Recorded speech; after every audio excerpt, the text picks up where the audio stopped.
What up, y'all? Welcome to another edition of Cabin Checks. And I'm excited for this episode because I'm going to break down for you what I believe is the number one variable that contributes to an individual's success in any endeavor. You want to be a championship athlete, you want to be a championship coach, you want to be a millionaire, you want to have a phenomenal relationship, like whatever area of life that you're trying to pursue.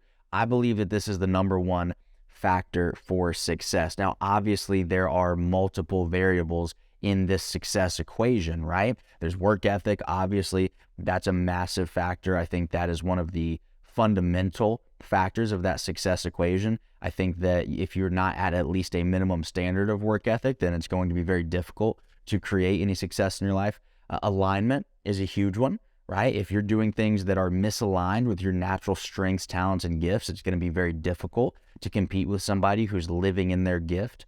Relationships is a big one. Having the correct mentors, having the correct coaches, people who can shave literally decades off of your journey by allowing you to learn from their earned wisdom and their experience rather than having to go through it yourself. So there's plenty of these variables that are sprinkled throughout the equation of creating success in your life. But I believe there's one variable that carries more weight than the rest of them.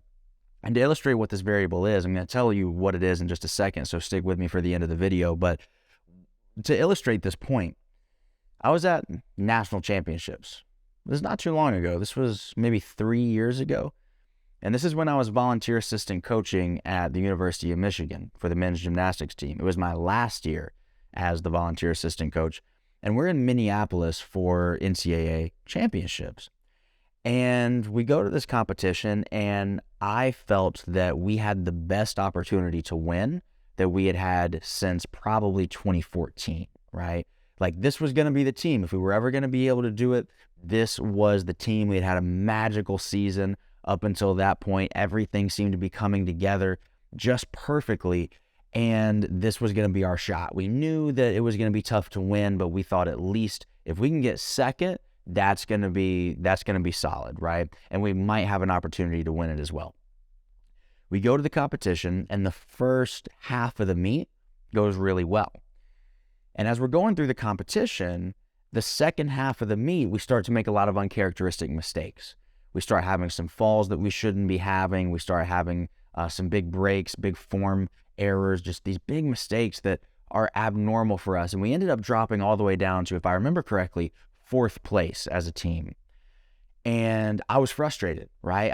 Because you got to understand, like, as a coach, like, I really love this. Like, I really love what I do. And I had poured so much time into this. I had poured time into learning the code, becoming a certified judge. I had poured time into the relationships I had built with each and every athlete. If you know me at all and you know my coaching philosophy at all, you know that my number one thing is treat each athlete like an individual, because you can't do a shotgun approach, because just like a shotgun, you might hit the target, but how much collateral damage are you going to cause in the process? So it was a process for me to be able to get those relationships with the athletes, understand how they wanted to be coached, understand the skill techniques that they were using, how their bodies reacted to certain techniques compared to other guys. It was this whole process that I had gone through for not even just that season, but the couple seasons leading up to it, where I had been doing this coaching thing. And so I had poured so much of myself into this season, and to see it crumble in a way right before my eyes, it was so incredibly frustrating for me.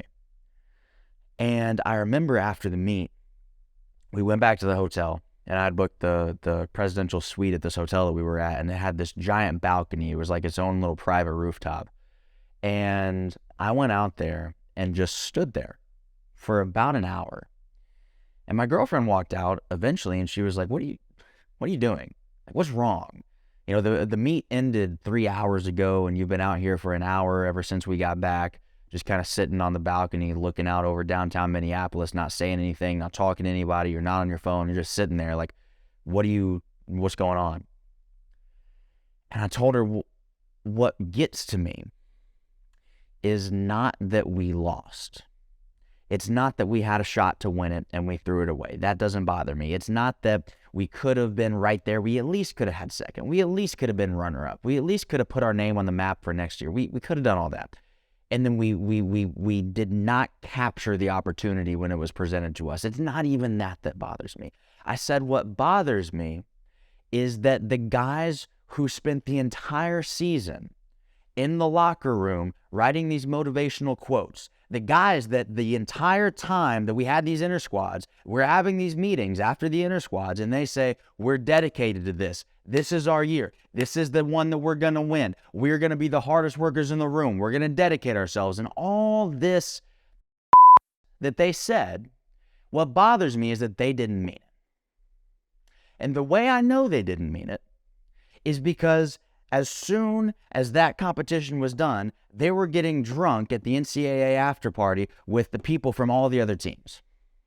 And you cannot tell me that those athletes they really meant what they said when they said we're dedicated, when they said that this means more than anything to us, when they said that this is what matters most in our lives, is that we're going to dedicate ourselves to winning a national championship. You cannot tell me that that's the most important thing in your life.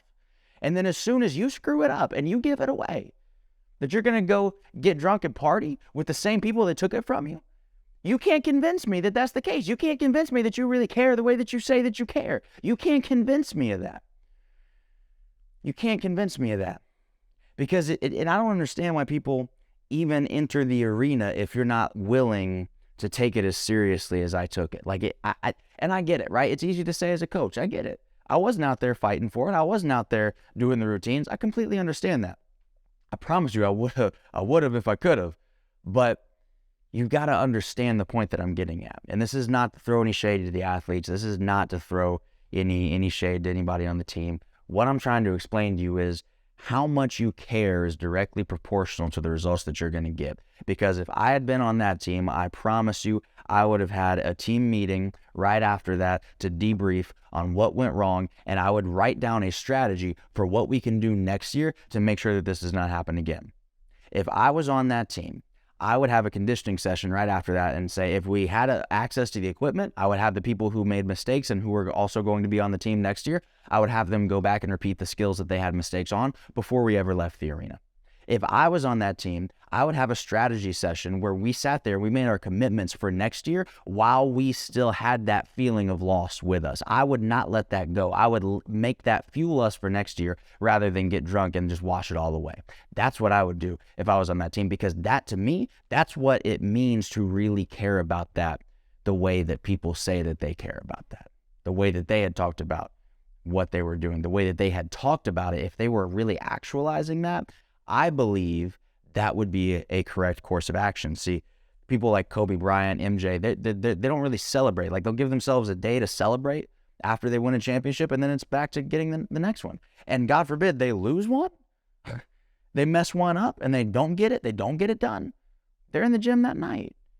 And so it's just shocking to me that people are willing to put themselves out there and say that they have a priority, say that they have a goal, say that this is their dream, say that this is what they're going to do, that we're the best, that we're going to win a championship. And then they do things that make me think, if you really cared like you say you cared, you wouldn't be okay with the way that this just went down. I think the greats don't treat it just as a game. So whatever your goal is, financial independence, phenomenal marriage, getting in shape, like whatever your goal is, as long as you are gonna laugh about it and have a good time when you mess up and don't get it done, you're never gonna get it. Until it becomes a non-negotiable, life or death for you, you're never gonna get it. Because there's somebody out there who takes it as seriously as I'm trying to convey right now. There's somebody out there who, as soon as they lost, they went back in the gym. There's somebody out there that as soon as they relapsed, they went back to their mentor and they started talking to them. There's somebody out there that as soon as they started having those negative thoughts, they called their therapist. As soon as they had a cheat meal, they went back to the gym. Like whatever it is that you're going through, whatever goal that you have, whatever it is you're trying to accomplish, there's somebody out there who's going to outcompete you because they care more. Not because they're more talented, not because they're stronger, not even because they're better prepared, but because they care enough to do what's required for success. And here's the last example I'll give you. A lot of people ask me about the job that I have with E.T. He calls me the armor bearer, the Pippin to the Jordan, right? And that's a job that I have with pride. And of course, CJ, for anybody that knows E.T. and the whole organization and the family, CJ is the right hand. He'll always be the right hand. He always has been. He's the OG. So I don't say anything to obviously like step on toes or disrespect him. He's that guy. But I'm kind of the day-to-day right hand. At this point, C is more of the strategic partner, and I'm more of the day-to-day handling contracts, gigs, scheduling, transportation. Like I'm on the road with him at a lot of these gigs, things like that, right? And a lot of people would love to have that opportunity. It's a phenomenal opportunity. It's been an incredible blessing in my life to be that close to E and the entire organization. And one of, for sure, the main contributors to where I believe I'm going in life. And a lot of people want that opportunity, as they should. And somebody asked me one time at one of these conferences, are you ever afraid of being replaced? And I told them no. And the reason I told them no was not because I believe I'm the hardest worker. I do work very hard. I work 60, 70-hour weeks regularly. But it's possible that somebody works harder than me. I'm not going to discount the potential of somebody else working harder than me. It's not that I think that I'm the smartest. I am smart. I got a couple degrees from Michigan, 130 IQ, like all these things. But there's plenty of other people out there that have masters and PhDs, which I don't have. There's plenty of people with 140, 150, 160 IQ that are significantly smarter than me. It's not because I believe I'm the best fit for the job even, right? ET is the biggest extrovert in the world. If you really know me, you know that I'm an introvert. And you know that sometimes it can be difficult and challenging for me to get on all these phone calls, negotiate gigs, deal with conflict, be in these environments at the conferences where I'm meeting so many new people. Sometimes that can be stressful and draining on me. So I'm not even going to say I'm the best fit for the job. But what I will say is that I care more than anybody else. And when I say that, a lot of people think that that's coming from a place of pride or ego, or that's coming from a place of, I'm a speaker now, so I got to say things that sound good and move people and everything else. But pay attention when we're at a gig. If you ever go to an ETA conference, if you ever see myself and Eric at an event that he's speaking at somebody else's conference, like watch, pay attention. It doesn't matter if there's an armed guard, a security guard that's assigned to us, a cop that's escorting us around. I walk in the room first. Every single time. Literally, take your phone out the next time that you're at a gig where E is speaking, if you happen to be anywhere around there, and I guarantee you will watch me walk into a room first. Watch the way that we move. It doesn't matter who's with us. It doesn't matter if there's security. It doesn't matter if C's there, his wife, does not matter. I am walking into the room first because I have made up in my mind, and I've made this up a long time ago. If, God forbid, anybody wanted to do anything to that man, you have to kill me to get to him. You have to. It's already in my mind made up.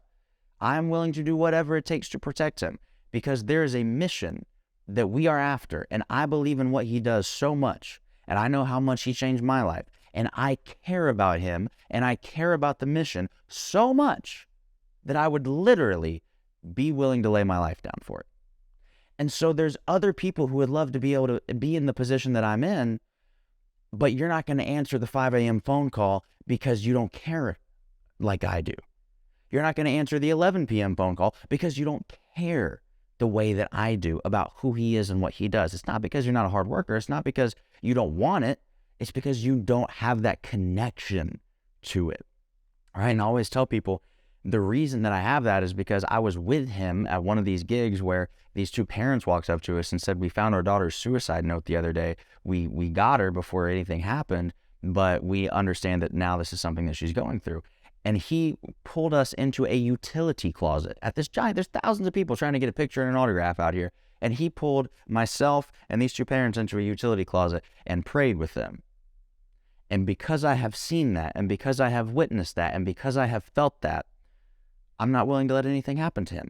And I'm not willing to let anybody take my job because I know that you're not going to hold what we are here to do as sacred the way that I do.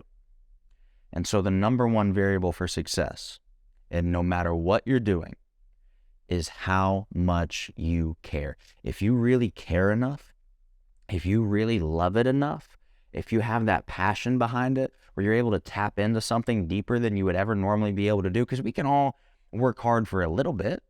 We can all be dedicated and committed and inspired for a little bit. We can all be creative for a little bit. We can all do what's asked of us for a little bit.